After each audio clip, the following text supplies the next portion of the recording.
everybody, welcome into our Happy Hour Recap, Barry and Mark's Happy Hour Recap. I'm Mark. And I'm Barry from edwardscom.net. And we are coming at you live from the rooftop of the Greenhouse Tavern right here on East 4th Street. Live is right, it's getting live. And dodging raindrops and sunshine and everything else, but it's a great time here at the Greenhouse Tavern and right here on East 4th Street in the heart of downtown. Everything that the Greenhouse Tavern serves is good, so we won't even run down the menu for you. Anything you order, I guarantee, or I buy it for you. Yes. But it's thegreenhousetavern.com on the web. You can find them there. And actually have a very, very nice website right here on East 4th Street here in downtown Cleveland. All right, today, Mark, we're going to be discussing the new chapter in my upcoming book. This chapter is called How to Build a Better Blog in the 21st Century. Yeah. And subscribe to Happy Hour Recap at edwardscom.net, and you'll get it free in your email box along with our other premium content.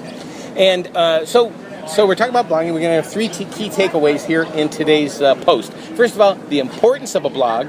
Second of all, the sustainability blogging techniques, real good sustainable blogging techniques. And third, how your blog can not only be part of your company, but really much more than your branding or your marketing as well. Yeah, it should really work for you. So we stress that all the time. So how people ask all the time, how important? Do we need a blog? Well, I know I've had this conversation with you recently. I know a lot of business developers, a lot of friends and colleagues that feel that blogging is kind of a waste of time. It's overblown, and they're feeling good about what they're doing with trade shows and networking and cold calls and the traditional stuff.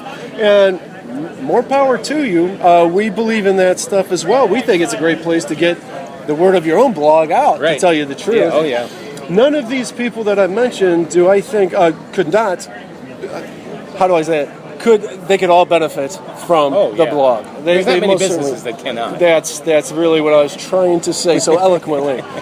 So I think that a lot of people have this preconception that a blog is writing long creative articles and trying to engage your audience, and it's a really fruitless and emasculating activity.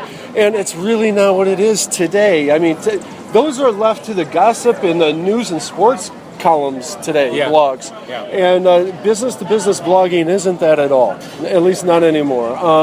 At a minimum, a blog should serve your business as a main source of your SEO, your search engine optimization, and a repository of very important data that other people will access, bookmark, and pass on to others, which will further increase your SEO and your exposure and grab you potential customers. Okay. Most people also think of a blog maybe just a page of a website or a microsite of a website, which is true for a lot of people. Yeah. But really, the key here is producing content for your audience. And not only that, your niche audience, not only that, the trick is, above all others, to stand out within your industry and to kind of be, and you hate to say sometimes, that thought leader, kind of be the expert in a lot of you. And it just doesn't necessarily mean about writing your own content. Heck, you can... you curate content all the time, you get ideas from other people. We're always learning. So, that's really what a blog is kind of all about. It's just not one person's thought. It's like thoughts of many that are given to somebody's target audience. Yes, absolutely. So I'm going to move on to the next section, which is blogs versus social media. There's this movement over the past few years, I think has died down, but a lot of people were saying, well, websites and blogs are dead. It's all social media now, and that's really absolutely not the case. It's in my opinion, a little naive and uninformed, but and I don't mean to sound like we're anti-social media, because it's a very big part of our content marketing efforts, and we're going to talk about that here in just a minute. But the blog is absolutely a very, very important, the most important part of the forefront of our content marketing efforts. And here's why. Here's a couple reasons why. For one, we put a lot of time and effort into our content. We make high quality content, and most social media is really here today, gone tomorrow, a temporary place of storage for it.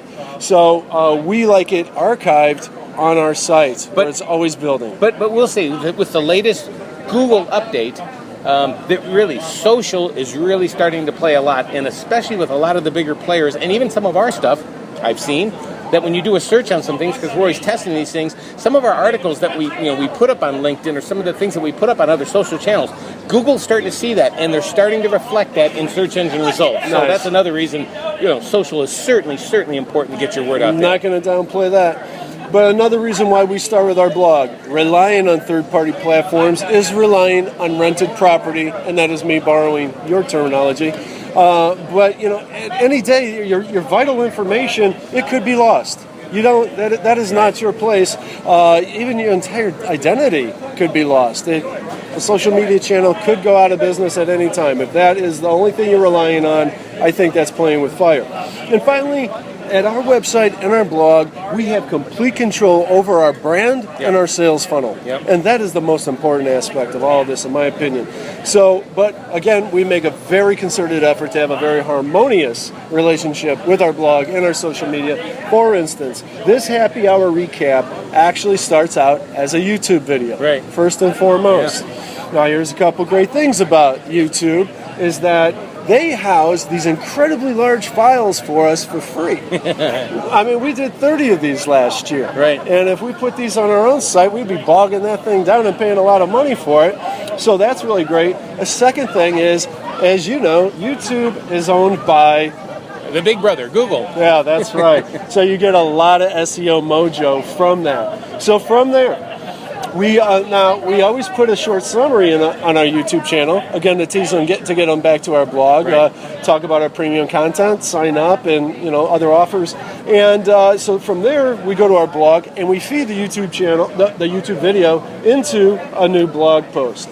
Now we also from there put a summary of the transcript of the entire video right there. Now, why do we do that? Well, we certainly do that because of SEO, because Google can't track what you're saying and translate that, absolutely, but not yet anyway. And it's really great to transcribe it. And not only that, not only for search engine, but actually for folks that are hard of hearing, that just want to see your stuff, that have to read it instead of watching or listening to audio of a video. And then there's the people that don't want to see us. They want the information. Yeah. They don't want to watch our video. So they can just read the transcript. Right. But we use Speechpad.com. I did want to say that. Shout out to the folks there. Great folks at Speechpad.com. Rates are great. Their turnaround time on your translation scripts or transcripts are great. So use those folks. Great folks, and I can't say about Speechpad for sure. Okay, so now that we got a prospect at our site, you know what happens. Now they're looking around at our archives of other valuable content, because now they're trying to discern, like, how important are these people in our lives? How valuable is their information? They're looking at our About Us page, which we talked about in our last episode, where we really establish our brand and who we are.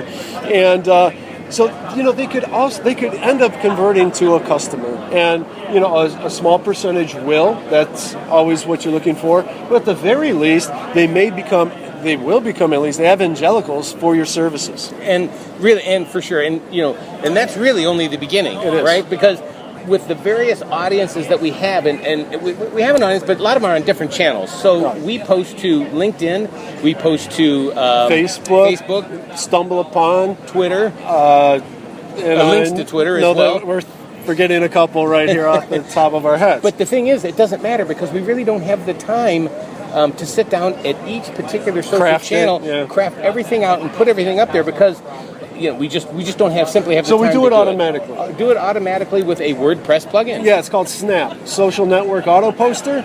There's a free version, but we use the premium version because it also posts what I was forgetting, Google Plus, right. Which again is really great for SEO. So the payback, it's a little time consuming to put together, because you have to go into each of your social media and create apps for them in order for this to interact. But the payback is well worth it. Everything we just discussed. A little bit of work up front, but a lot of payback. Pushes out our feature image out there, so your photo, along with a summary of everything, with links back to the blog, and this whole situation repeats as we talked about. Yep. So, and we've also we've created an automatic e-newsletter for my podcast, and as well as a slice a day. And really, this is a great value of time. I mean, time is the thing that we all cherish, right? Yeah. And to be able to have to do this, and it's a Monday through Friday, a daily podcast, and we actually have this process automatically done, so at 11 o'clock the next day after the previous day's podcast, that email goes out to all the subscribers. It is such a valuable part of our marketing effort. It really is. Hey, now let's get back to the basics for a minute. Why do most companies, and a lot of reports say over 90% of companies abandon blogging so quickly? Well, There's a lot of reasons, but mainly, the plan just isn't The lack where of. it should be. I mean, everybody, everybody gets jazzed up at first. Yep, we're going to have this great Yes. blog. We're going to do it. And as Robert Rose from the Content Marketing Institute says, this blog becomes everybody's job and then nobody's job. That's exactly, you just hit on it right there. That's very well said. At a minimum, your plan should identify who your target audience is, the frequency of your posts, social media channels that are most important to your efforts, and where is the content coming from. You don't have to create everything originally by yourself, right? No. So you should identify who you can share content with, build those relationships out there. And finally, a source of accountability for the content's quality, for the scheduling and the implementation, and that'll head off everything that you just said. And that sounds like a content calendar to me. That or is editorial calendar it is. for sure. It is. Now, not everyone has a team to do this, very important responsibility.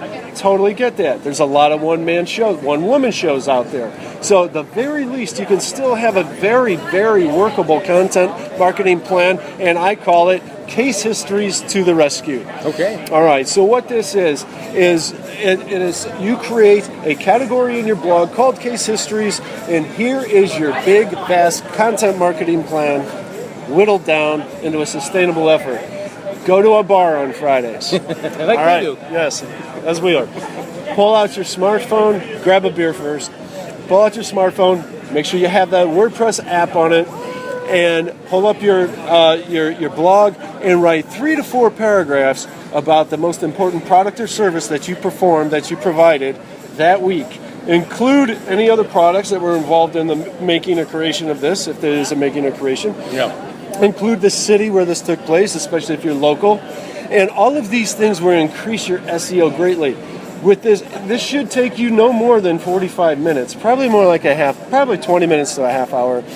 With that effort, you will have 50 blog posts over a year that will give you not only a heck of a lot of social search engine optimization, but it'll also give you a repository of information that prospects, potential customers will find, will look at, and you will earn their trust as a result, showing that you provide these great products and or services. And really, even if you have the busiest schedule going, because we are two of the busiest people in the world, we're just like you out there, we actually have time to do it. And again, if I can borrow a phrase from Chris Brogan, my buddy Chris Brogan. Chris has come up with a thing called time stitching. And essentially what time stitching is any time that you have 5 minutes, 10 minutes, I don't know, maybe you're going to go pick up the kids somewhere, pull out that smartphone and start typing, write something. If you've got 20 minutes here, 10 minutes there, it's called time stitching. Use this available time that you have to be able to put something together for that weekly blog. That's what all those people are doing sitting at those red lights.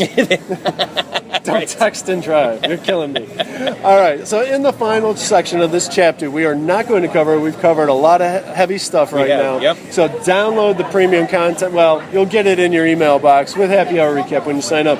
Because this final section you want to read about. It's 5 other uses for your blog that we haven't covered yet that besides creative commentary. Okay? It's business to business stuff. These 5 are how-to articles. Okay, how to create how-to articles, and if put a video with them, they're going to even be that much more effective. Mm-hmm. Number 2, create a forum out of your blog. It's really not easy, and I share the software to do that with. There's free software out there, plugins that you can use. Number 3, create your own social media channel, because we don't have enough out there right now. There are some of you out there that really do need this, honestly. 4, special offers for your products and services, how to put them on your blog without being spammy. And finally, special events, how to promote them and share them. And again, sharing my top recommendation for the plugin and software used to promote that stuff.